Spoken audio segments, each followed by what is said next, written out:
Behind me is the Strathcona Hotel, one of 3 downtown hotels the city has leased over the last 2.5 years to house homeless clients. These hotels have completely changed the complexion of the downtown neighborhoods where they are located. We met Scott Tulpin, who is a homeless client at the Strathcona Hotel.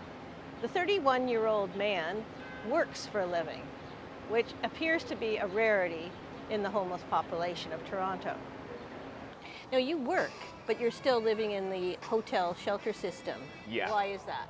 Well, it's really hard to escape poverty when every time you turn around and try and get out, the economic bar has been raised, rent is more expensive, and the quality of housing that you get isn't the same. If I was making a certain amount of money, I should be able to afford my own house and escape poverty, but when I go back, I live in welfare bum homes, like drug dens and all that, because that's the only affordable housing at my level, because rents have gone up, and it's just like, what else can I afford at this point? So it's beyond your reach, Yeah. even though you're working. Yeah. Unlike the narrative that is coming from Toronto City Hall and Mayor John Tory that the homeless clients in these hotels are getting job counselling and housing assistance, Scott says he hasn't spoken to anyone in the months since he's been in the shelter to help him with anything. I haven't talked to anyone besides when I did my initial intake,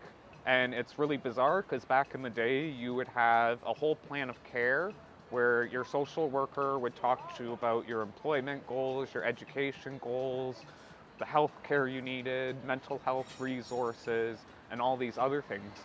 But there's no responsibility, there's no accountability, it's just free reign in these places. So nobody's putting together a plan of care for you in the Strathcona right now. You have no goals to work towards. No one has talked to me about my life at all.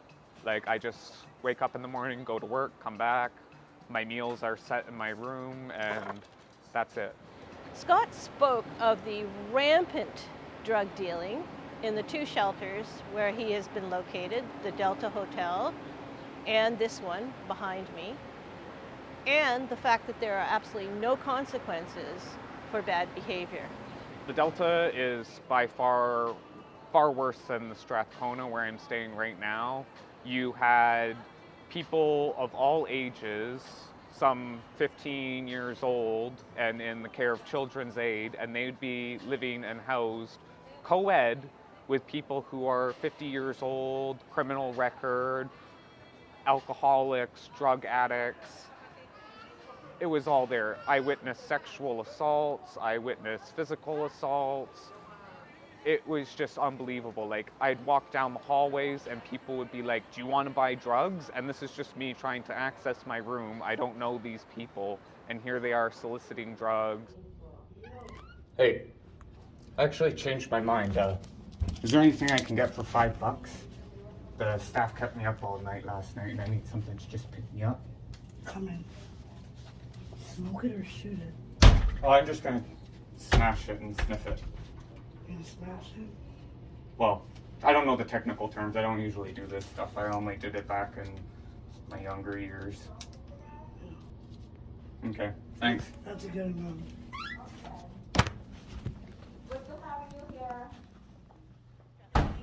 There's a drug problem in every shelter in the city, whether it be a hostel, dorm-style situation or the hotels.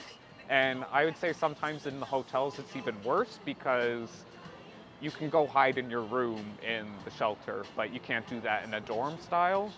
So I'd say the hotels could actually be a little bit more dangerous because they're not visible or interacting because they can just hide in their room all day. As I've tried to make it very clear during my years covering the homeless cause, I am not against providing the homeless with assistance when they're down and out.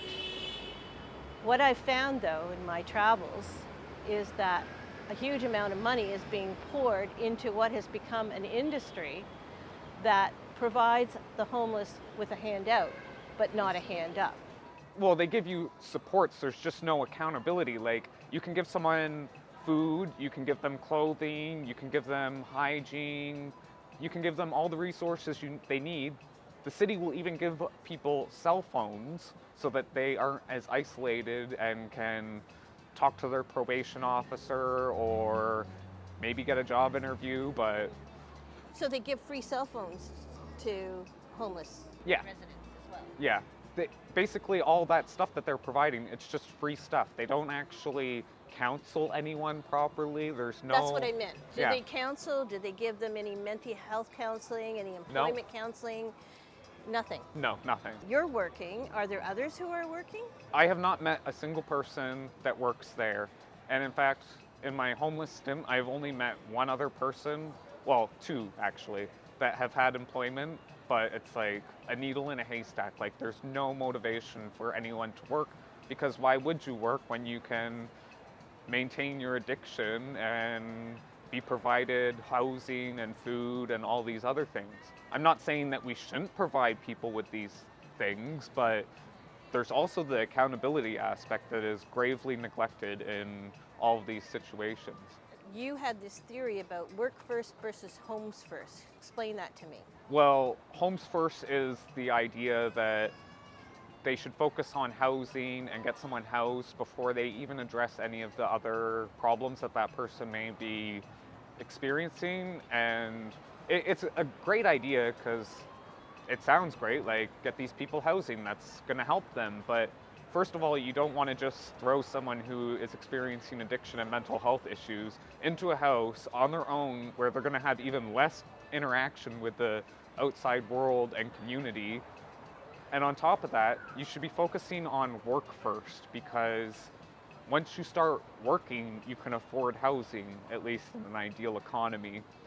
But not even just that, you can make sure that your work is located close to your house, so that saves you time and energy, so that you don't have to go through all that hassle of taking transit for an hour and a half to get to work in the morning. And especially if you're in a mental health and addiction state, you're not going to have necessarily the same energy or motivation to get to work. So any barriers that you reduce on your way there, it's just common sense, really, right? What Scott suggested very strongly is that there's absolutely no incentive in these shelters to become a viable member of society. In other words, to end homelessness. I don't think anyone in this city has actually experienced real levels of poverty just because we live such a privileged lifestyle.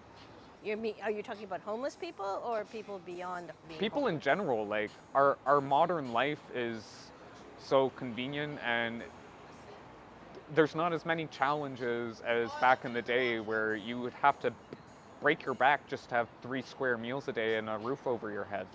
The game has completely changed. For True North, I'm Sue Ann Levy.